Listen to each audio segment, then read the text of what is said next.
बेटी तो पराई होती है, दिल को छू लेने वाली कहानी। एक शहर में अनिल नाम का एक इंसान रहता था। अनिल एक कपड़ों की दुकान पर काम करता था। उसकी बहुत साल पहले शादी हो गई थी। अनिल को हमेशा से लड़का चाहिए था। लड़का या वंश का कुलदीपक होता है, पिता का नाम रोशन करता है और बुढ़ापे का सहारा होता है। पर लड़की शादी करके चली जाती है, ऐसी सोच रखने वाला वह पड़ोसियों को भी यह बात बताता था। शादी के कुछ साल बाद उसे 2 लड़के हुए।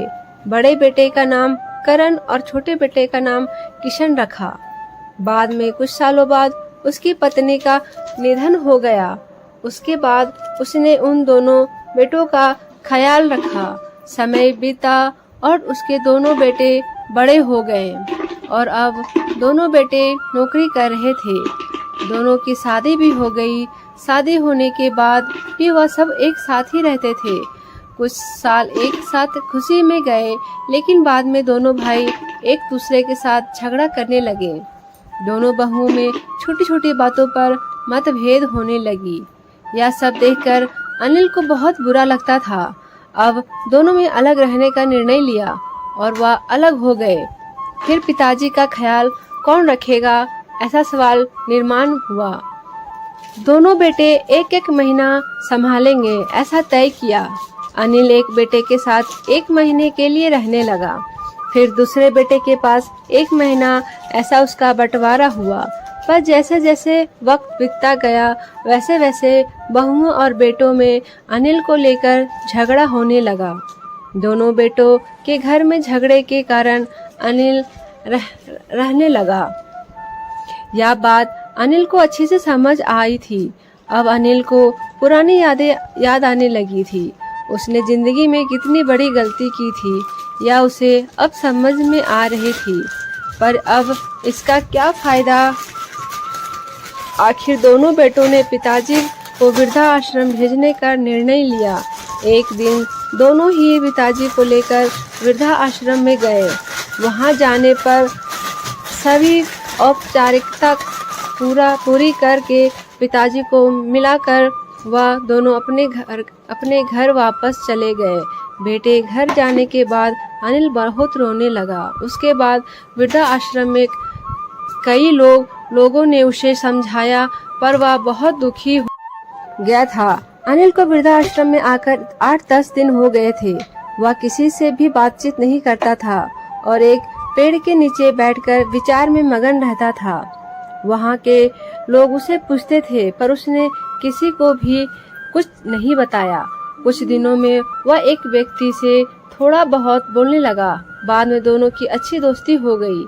एक दिन वह दोनों बैठे थे, तब वह व्यक्ति अनिल को अपनी कहानी बताने लगा। वह बोला कि मुझे एक ही बेटा है। वह मेरे साथ छोटी छोटी बातों पर झगड़ा करता था। इस बात को मैं बहुत ऊब गया था। उस वजह से मैंने वृद्धाश्रम में रहने का निर्णय लिया। मुझे कभी कभी लगता था कि मुझे बेटे के साथ एक बेटी भी होती तो कितना अच्छा होता। कदाचित आज वह मेरे बुढ़ापे की लाठी बन सकती। उसका बोलना सुनकर अनिल और ज्यादा दुखी होगा और वह बहुत गहरे विचारों में खो गया। अनिल को दुखी अवस्था में देखकर उसके दोस्त ने पूछा, आप क्या सोच रहे हो? आपके सामने देखो, उस दिखने वाले 2 व्यक्तियों में एक हमारे वृद्धाश्रम के मालिक है। उनका नाम कैलाश सेठ और दूसरी उनकी बेटी है, उसका नाम राधिया है। वृद्धा आश्रम का सारा काम उनकी बेटी संभालती है। कैलाश सेठ इनको एक मात्र बेटी थी। बेटी माँ और पिताजी से बहुत प्यार करती है। उतना ही प्यार वह वृद्धा आश्रम के हर एक व्यक्ति से प्यार करती है। अनिल सिर्फ उसकी तरफ देखते ही रह गया और उसका मन और भी ज्यादा दुखी होने लगा। रात होने लगी थी। हर एक वृद्धा अपने अपने रूम में जाने लगे। अनिल भी उसके रूम में जाता है। रात का खाना जल्दी खाकर सब लोग सो जाते हैं। अनिल को उसका भूतकाल याद आता है। अनिल की शादी होने के बाद उसे पहली बेटी हुई थी। उस वक्त उसे बहुत गुस्सा आया था। पत्नी के मना करने के बाद भी गुस्से में उसने बेटी को उठाया और दूर जाकर उसे वहां छोड़ आया। पर अब पछतावा करने के सिवाय रास्ता भी नहीं था। अनिल को रात भर नींद नहीं आई। दूसरे दिन वृद्धा आश्रम में एक छोटा सा प्रोग्राम था। हर एक जन जल्दी उठता और अपने अपने काम में लग जाते। दोपहर को सब लोग हॉल में एकत्रित हुए। कैलाश सेठ और आराध्या भी आए और वहाँ पर प्रोग्राम चालू था। तब कैलाश सेठ का ध्यान 2-3 बार अनिल की तरफ गया। अनिल उनको बहुत उदास बैठा हुआ दिखा। उनको लगता है कि शायद उसकी तबीयत अच्छी नहीं होगी।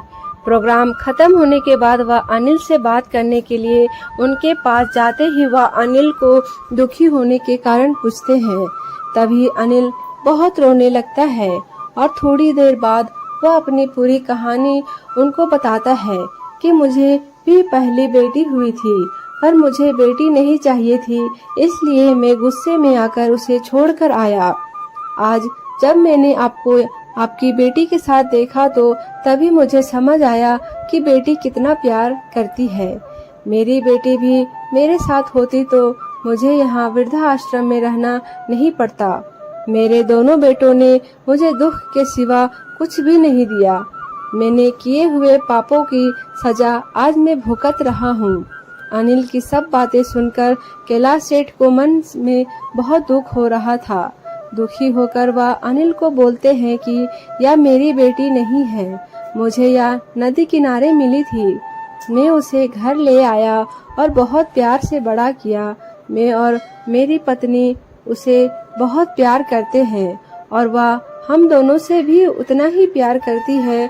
पूरी कहानी सुनने के बाद अनिल बोलता है कि मैंने मेरी बेटी को भी नदी के किनारे मंदिर के पास छोड़ा था। यह सुनकर कैलाश सेठ को थोड़ा गुस्सा आया और वह वहां से निकलने ही वाले थे। तभी उसी वक्त वह अनिल को पूछते हैं, आपकी बेटी का बर्थ मार्क वगैरह आप बता सकते हो क्या?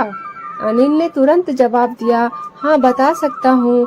उसके बाएं हाथ पर और पैर पर एक उंगली ज्यादा थी।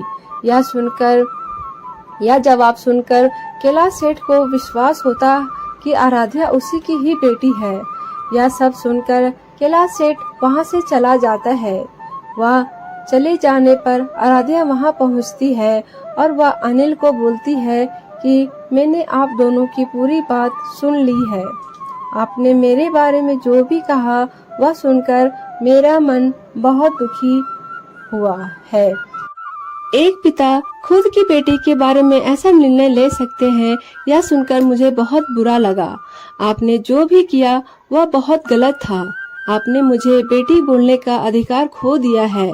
मैं आपकी बेटी होकर भी आप मुझे रास्ते पर छोड़कर चले गए थे और मैं उनकी बेटी न होते हुए भी उन्होंने मुझ पर जान निछावर कर दिया, इसलिए वही मेरे सच्चे पिता हैं। आप इस वृद्धाश्रम में रह सकते हैं, पर आज आपने उनके सामने जो बोला है वह फिर कभी भी उनके सामने मत बोलिएगा, क्योंकि आज तक मैंने उनको इतना दुखी कभी भी नहीं देखा। इतना बोलकर आराध्या वहां से चली गई। अनिल सिर्फ आंखों में आंसू लाकर उसकी तरफ देखता रह गया और अपने नसीब को दोष देता रहा। दूसरे दिन सुबह किसी को भी न बताते हुए अनिल वृद्धाश्रम छोड़कर चला गया। दोस्तों, आपको ये कहानी कैसी लगी कमेंट कर जरूर बताएं और मेरे चैनल को सब्सक्राइब करें कृपया। धन्यवाद।